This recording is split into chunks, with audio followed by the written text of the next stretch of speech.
Hello बच्चों, class 12 की physics के फर्स्ट चैप्टर में आप लोगों का स्वागत है।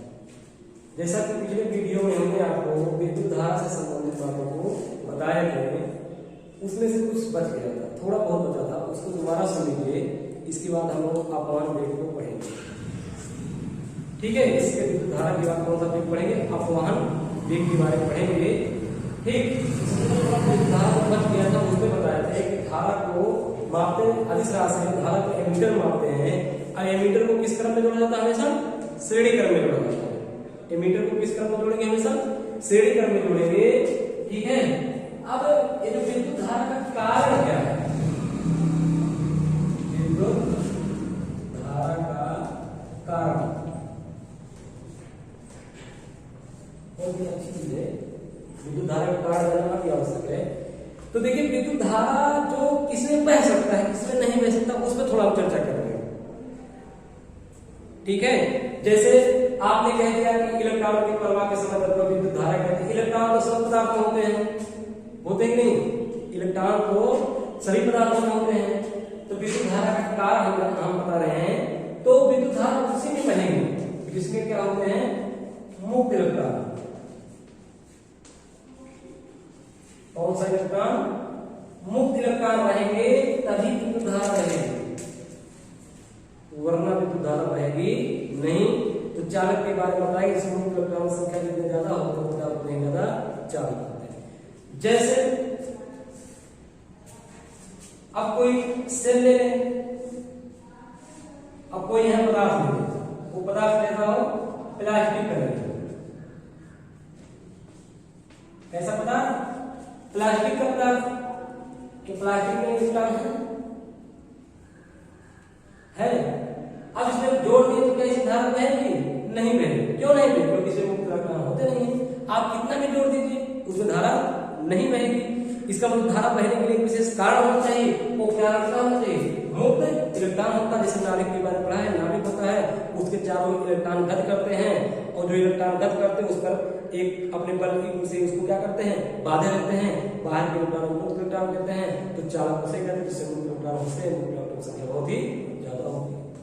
पहला कारण यानी कि धारा का कारण चालक, किसी चालक में विद्युत धारा तभी बहेगी जब उसमें मुक्त इलेक्ट्रॉन होते हैं।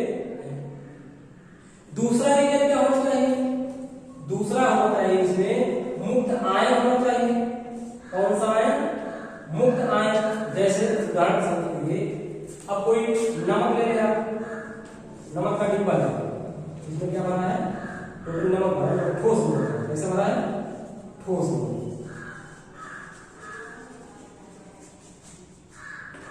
ठोस नमक भरा है। अब इसमें विद्युत धारा प्रवाहित करते हैं, इसमें विद्युत धारा प्रवाहित करते हैं। तो इसमें विद्युत धारा प्रवाहित करने की धारा इसमें नहीं बहेगी। क्यों नहीं बहेगी? क्योंकि ठोस अभी है। ये क्या है? ठोस है, इसमें विद्युत धारा प्रवाहित नहीं हो जाएगी। अर्थात ये अचानक का काम करेगा। किसका काम करेगा? अचानक का काम करेगा। अब जब हम इस नमक को घोल देते हैं, नमक को क्या कर दिया? घोल दिया, तब एक आयन बन जाएगा। क्या बन जाएगा? आयन बन जाएगा। नमक को हम क्या कर दिए? घोल दिए। घोलने के बाद क्या बन गया? आयन बन गया। जब ये आयन बन गया, अब ये आयन मुक्त रूप से गत करेंगे। ये आयन क्या होंगे? ये दोनों मुक्त रूप से क्या करेंगे? गत करेंगे। ये मुक्त हो गए। क्या हो गए हैं? मुक्त हो गए हैं। ये दोनों आयन अब क्या करेंगे? मुक्त रूप से गत करेंगे। जब मुक्त रूप से गत करेंगे तो इसमें विद्युत का प्रवाह हो सकता है। इसलिए विद्युत धारा के दो कारण है, एक मुक्त इलेक्ट्रॉन, एक मुक्त आयन। यानी मुक्त काट देते हैं तो इलेक्ट्रॉन आयन से आपको कुछ नहीं होने वाला है जब तक कि मुक्त नहीं लगा रहेगा। अर्थात आपस में विद्युत धारा का विशेष कारण किसी चालक में वो किसके कारण होता है? मुक्त इलेक्ट्रॉन के कारण होता है। किसके कारण होता है? मुक्त इलेक्ट्रॉन के कारण होता है। वैसे दूसरा क्या? मुक्त आयन। जैसा मैंने उदाहरण दिया ठोस में, जब तक कि आयन रूप में मुक्त रूप से गत नहीं करेंगे तब इसमें वो ये समझा था। सब विद्युत धारा से संबंधित बातें थी, विद्युत धारा से संबंधित सूत्र था, विद्युत धारा से संबंधित दिशा थी। इन सब के बारे में इसमें अध्ययन किया। अब हम आगे चलते हैं और एक नए वेग के बारे में जानते हैं। विद्युत धारा के अंतर्गत आगे बढ़ते हैं और एक नए वेग के बारे में जानते हैं, जिसे अपवहन वेग कहते हैं। अपवहन वेग, एक नया वेग आ रहा है, अपवहन वेग जिसे कहते हैं। थोड़ा ध्यान से समझिए इसको, नई चीजें, ठीक है। कौन सा वेग? अपवहन। तो जरा देखिए ध्यान से, पहले समझिए।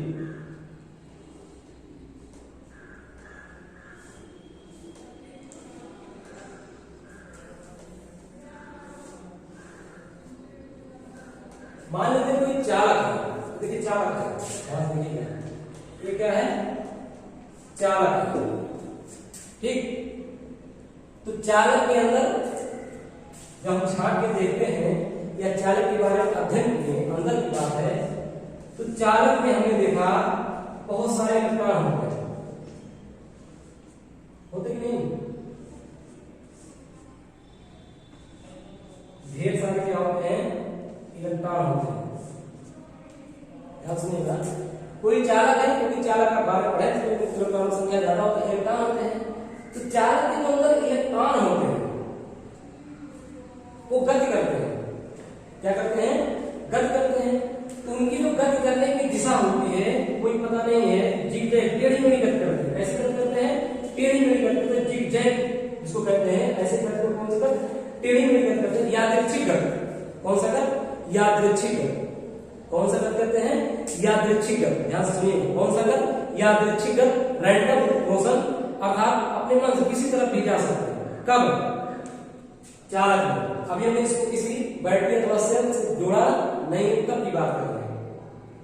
अर्थात जब किसी चालक को, ध्यान से अपवहन वेग के बारे में बता, कोई चालक होगा, चालक के अंदर इलेक्ट्रॉन होते हैं, तो चालक के अंदर इलेक्ट्रॉन जो होते हैं किस प्रकार गति करते हैं? टेढ़ी मेढ़ी गति करते हैं। अब मान लेते हैं चालक के अंदर जो गति है, ढेर सारे इलेक्ट्रॉन होते हैं। अगर ढेर सारे इलेक्ट्रॉन होंगे, उनके वेग होते हैं। मान लेते हैं उनके वेग u1, u2, u3, u4, data कितने हैं? un है। जो चालक के अंदर जो इलेक्ट्रॉन गति करें, वेग गति कर रहे हैं ना, कोई चाल होगी नहीं, जो टेढ़ी मेढ़ी गति से चालक के, मान लेते हैं u1, u2, u3, u4 होते हैं, ठीक। तो उनका औसत चाल निकाल लेते हैं। ध्यान से देखिएगा, औसत चाल, तो औसत चाल u1, u2, u3 dot dot un बटे n। क्योंकि ये यादृच्छिक अपने मन से इधर उधर करते हैं, इसलिए इनका औसत चाल कितना होता है? 0। औसत चाल कितना हो गया? 0 के लिए दूसरे प्रेस कर देते हैं, तो औसत चाल कितना हो गया इनका? 0। इसका जो इलेक्ट्रॉन मुक्त रूप से गति कर रहे थे, इनका औसत चाल निकाला गया, वो कितना आ गया?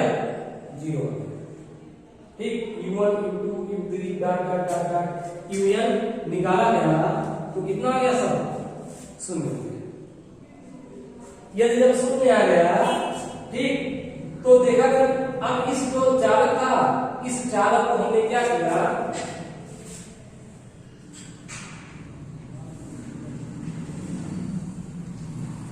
इस चालक को हमने सेल से जोड़ दिया। किससे जोड़ दिया? सेल से जोड़ दिया। जब सेल से जोड़ दिया, तो इसमें धारा बहने लगती है। इसमें क्या बहने लगी? धारा बहने लगी। और जो इलेक्ट्रॉन थे इसमें से, जो इलेक्ट्रॉन, ढेर सारे इलेक्ट्रॉन इसमें मौजूद थे,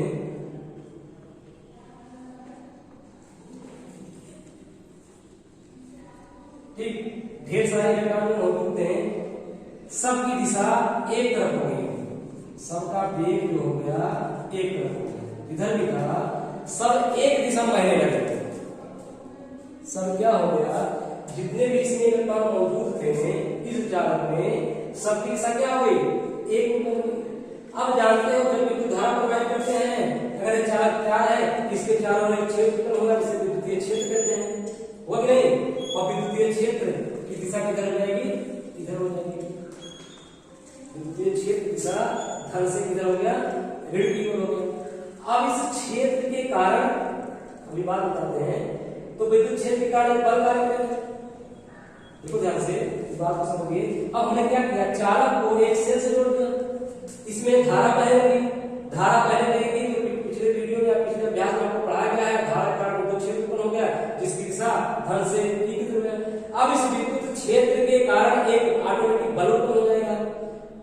जब बल उत्पन्न होगा तो इलेक्ट्रॉन रहेगा, उस बल के कारण इलेक्ट्रॉन जो होते हैं धन से इधर की तरफ बढ़ेंगे ना। जब इलेक्ट्रॉन इधर से इधर बढ़ेंगे किसके कारण? किस कारण? इसके कारण। तो मान लेते हैं सेल से जोड़ने के बाद जो इलेक्ट्रॉन एक ही सम बढ़ने लगते हैं उनका वेग के अनुसार v1, v2, v3, v4 dot dot कितना vn। जोड़ने के बाद इसमें उसके वेग जो हो मान लेते v1, v2, v3, v4 कहां तक है? vn है। तो अब औसत वेग निकाल लेते हैं हम। क्या निकाल लेते हैं? औसत वेग अर्थात जो औसत वेग होगा v1 plus v2 v3 plus dot dot vn upon n a not equal to 0, अर्थात औसत वेग उसका 0 के बराबर नहीं होगा। क्यों नहीं होगा? क्योंकि सभी का साथ एक हो गया है। मतलब एक तरफ देखो सभी इलेक्ट्रॉन बहने में, तो आप औसत वेग निकालिए v1 v2 v3 dot dot vn upon n। तो इसी औसत वेग को यहां पर हम vd से लिखते हैं। किसे लिखते हैं? vd से लिखते हैं, जिसको ही अपवहन वेग कहते हैं। इसको क्या कहते हैं? अपवहन वेग कहते हैं। ठीक, क्या कहते हैं? अपवहन वेग कहते हैं। इसको किससे लिखते हैं? vd से लिखते हैं। अब आपसे कोई पूछेगा अपवहन वेग की परिभाषा बताइए। अपवहन वेग की परिभाषा थोड़ा ध्यान से लेगा, वीडियो को सुन करके देख सकते हो। जब किसी चालक कोई चालक पदार्थ होता है जिसके इलेक्ट्रॉन यादृच्छिक रूप से गति करते हैं। कोई चालक है जब उनके इलेक्ट्रॉन यादृच्छिक रूप से गति करते हैं और उनका औसत चाल कितना होता है? 0 होता है। परंतु जब उसको हम किसी सेल से जोड़ देते हैं तो उस चालक का जो औसत वेग होता है वो 0 के बराबर नहीं होता है। उसी चालक के औसत वेग को ही अपवहन वेग कहते हैं। यहां दोबारा सुनिए। मान लीजिए कोई चालक पदार्थ है जिसके इलेक्ट्रॉन यादृच्छिक रूप से गति कर रहे थे, तो इनका औसत वेग 0 हो गया। परंतु जब उनको किसी सेल और बैटरी से जोड़ देते हैं तो उस चालक के औसत वेग 0 नहीं होता है, अर्थात वो vd के बराबर होता है। इसी vd को ही अपवहन वेग कहते हैं। vd कहते हैं किसी को? ये निकला एक नहीं रहा, इसको क्या कहते हैं? अपवहन वेग कहते हैं। इसको किससे लिखते हैं हम? vd से लिखते हैं। इस अपवहन को किससे लिखते हैं? औसत वेग को हमने एक नया नाम दिया, जो 0 था हमारा, वो क्या निकला? vd। जो vd है क्या चीज? यहाँ अपवहन वेग। अब जरा देखिए, जो हम दोबारा ये करते हैं, इसको जब हम धन फिर से जोड़ते हैं तो ये विद्युत क्षेत्र उत्पन्न होगा। क्षेत्र कार्य बल होगा, बल लगेगा। बल को हम किससे लिखते हैं? F से लिखते हैं। बल को किससे लिखते हैं? F। अब F बराबर कितना फार्मूला होता है आपको पढ़े हैं। अगर आवेश होगा तो QE होता है। F बराबर क्या होता है? QE होता है। लेकिन जो यहाँ आवेश है वो इलेक्ट्रॉन है, इसलिए हम इस Q के स्थान पे स्मॉल e लिख देते हैं। यह बराबर हमारा हो गया स्मॉल e। क्या हो गया? यह बराबर हमारा हो गया स्मॉल e। देखिए ध्यान से, विद्युत क्षेत्र उत्पन्न होगा, क्षेत्र का बल होगा, बल कितना होगा? QE जो पढ़े हैं। लेकिन जो Q यहाँ आवेश होता था वो आवेश है क्या? इलेक्ट्रॉन है। इसलिए इस Q के स्थान में हमने क्या रख दिया? E रख दिया। जब Q के स्थान पे E रख दिया तो अर्थात यह बराबर क्या निकला? E। क्या निकला? E निकला। और ये जो बल होता है, ठीक है, क्योंकि इलेक्ट्रॉन के दिशा की तरफ लगा है, इलेक्ट्रॉन होता है, इसलिए F को हम यहाँ पर माइनस E लिख देते। अब देखिए, अब यह निकल गया, अब बल हुआ तो पहले वेग v1 था और वेग उसका कितना हो गया? v1 हो गया। तो जब वेग में परिवर्तन होता है, आपको पढ़ाया गया है कि नई राशि उत्पन्न होगी त्वरण की, पढ़ाया गया ना। जब वेग में परिवर्तन होगा तो एक नई राशि उत्पन्न क्या होगी? त्वरण की उत्पत्ति होगी। तो त्वरण के लिए हमें पता है यह बराबर m a। यह बराबर क्या पता है? यम ए पता है, या ए बराबर तो कहेंगे यफ बाई यम, ए बराबर यफ बाई यम, या यफ बराबर माइनस ई बटे यम, समीकरण नंबर 1 होगा। या इसको जोड़ डालिए, इसको समीकरण नंबर 1 था। तो देखिए हमारा त्वरण कितना हो गया, ठीक त्वरण हुआ। तो ध्यान से समझिए इस बात को, पहले हमने बल निकाल लिया, अब त्वरण निकाल लिया। अब जरा सोचिए, जब त्वरण बढ़ेगा, बहुत वृद्धि बहुत कम होता है, तो त्वरण जब एक दूसरे में बढ़ेगा, उसके वेग में क्या होगा, परिवर्तन होगा। और परिवर्तन किसके साथ में होता है, समय के साथ में। पूरा एक मान लीजिए t1 और t समय बाद, अर्थात t1 समय बाद, ठीक है, समझते होंगे किस समय बाद, t1 समय बाद।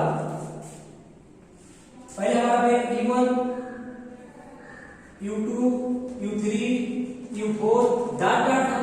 अब t1 समय बाद वेग कितना हो गया, v1, t2 बाद v2 हो गया, t3 बाद v3 हो गया, tn बाद vn हो गया। यानी कि जैसे समय बढ़ा वैसे हमारा वेग बढ़ गया। अगर वेग बढ़ गया तो गति के प्रथम समीकरण से आपको पता है v बराबर q प्लस at, त्वरण बहुत कम, इसलिए a को a ले लेते हैं। तो v1 बराबर e1 at1, v2 बराबर q2 at2, v3 बराबर u3 at3, डॉट vn बराबर un धन atn। औसत वेग को हमने किससे लिखा था, vd से लिखा था। देखिए ध्यान से, इसको मिटा देना। जैसा कि हमें पता है कि vd बराबर होता क्या है, तो आप बताएंगे v1 plus v2 plus v3 dot dot कितना vn अपान n, पता है ना। अब देखिए यहां से v1 बराबर, v1 कितना है, e1 at1 u2 at2 u3 at3 सबका वैल्यू कर रहे हैं, प्लस डॉट डॉट, प्लस क्या करते हैं, डॉट डॉट un धन atn अपान n, अपान क्या हो गया n, ठीक। अब देखिए हम u1 u2 u3 को अलग लेते हैं, u1 u2 u3 dot dot dot dot plus un अपान n, अपान क्या करते हैं n, एक साथ लेंगे धन, इधर देखिए at1 at2 at3 an atn, इसमें एक कॉमन है तो हो गया t1 plus t2 plus t3 dot dot tn अपान n, अपान क्या हो गया n हो गया। जब इसका मान कितना होता है, 0 होता है, ये हो गया हमारा 0 प्लस ये देखिए t1 t2 tn अपान n, इसको एक वेग कहते हैं, जिसको हम टॉ से लिखते हैं, इसको लिखते हैं टॉ से लिखते हैं इसको, या कहते हैं तात्विक वेग द्रव्य कहते हैं, जिसको हम इसको किससे व्यक्त करते हैं, टॉ से व्यक्त करते हैं। तो ये हो गया a टॉ टॉ वो a टॉ हो गया। अब देखिए a का मान हमें पता है समीकरण नंबर 2 से, a बराबर है कितना, माइनस ई बटे m इंटू टॉ, ई बटे m इंटू टॉ, जहां vd क्या है, अपवहन वेग, ई क्या है, इलेक्ट्रॉन के आवेश, ई क्या है, विद्युत क्षेत्र, m क्या है, इलेक्ट्रॉन का द्रव्यमान, टॉ क्या है, t1 या टॉ बराबर लिख सकते हैं हम t1 t2 t3 plus dot dot कहां तक tn अपान n, tn अपान n, यानी t1 t2, ठीक। तो देखिए नहीं राशि कौन राशि थी, अपान वेग। तो फार्मूला का डी बराबर माइनस ई ई मतलब समझ रहे हैं बटे एम इंटू टो। तो देखिए सिंपल तरीका अगर आपको याद होगा पहले हमने क्या किया, चालक के लिए वेग निकाल लिया, इसलिए चालक में धारा प्रवाहित करके हमने क्या निकाल लिया, वेग निकाल लिया। अब इसके बाद क्या निकाल लिया, औसत वेग निकाल के अपमान वेग की परिभाषा बता दिया। अब क्योंकि वेग किसके कारण उत्पन्न होना था, बल लगा था, बल बोले तो यह बराबर क्यू से, क्यू बराबर ई है, यहाँ पर कर दिए क्योंकि बल उसके विपरीत लगता है इसलिए यह बराबर ई हो गया उसकी दिशा के लिए। तो यह बराबर हम त्वरण निकाल कितने त्वरण से उसके वेग में परिवर्तन होना है, क्योंकि त्वरण बहुत क्षणिक होता है, वृत्त बहुत कम होता है। तो ए निकाल के समीकरण 2 रख दिए। अब हम मान लेते हैं ये जो परिवर्तन हुआ था T1 T2 T3 T4 T5 Tn में हुआ था, तो सब पे V1 V2 निकाल लेते हैं। तो V1 V2 V3 Vn निकाल लेते हैं और Vd बराबर सूत्र हमें पता है V1 V2 V3 सबका मान लिया के हम यहाँ रख देते हैं। यहाँ से U1 U2 U3 बराबर औसत वेग इसका मान 0 होता है। यहाँ T1 T2 T3 data Tn बटे n ये वेग टॉ होता है, ए टॉ हो गया और टॉ और ए का मान हमने निकाला था माइनस ई की बटे यम, उसका लगा के मान देते हैं तो यहाँ पर हमें अपमान वेग प्राप्त हो जाता है। ठीक, तो ये अपमान वेग की पूरा डेरिवेशन हो गया है। तो इसमें हमें जाना विद्युत धारा और अपमान वेग। ठीक, तो हम आशा करते हैं बातें हमें समझ में आई होगी और इसके आगे का वीडियो अगली बार भेजा जाएगा। इस डेरिवेशन को कर लीजिएगा, ठीक है, और किताबों का भी अध्ययन करते रहिए। ठीक, धन्यवाद।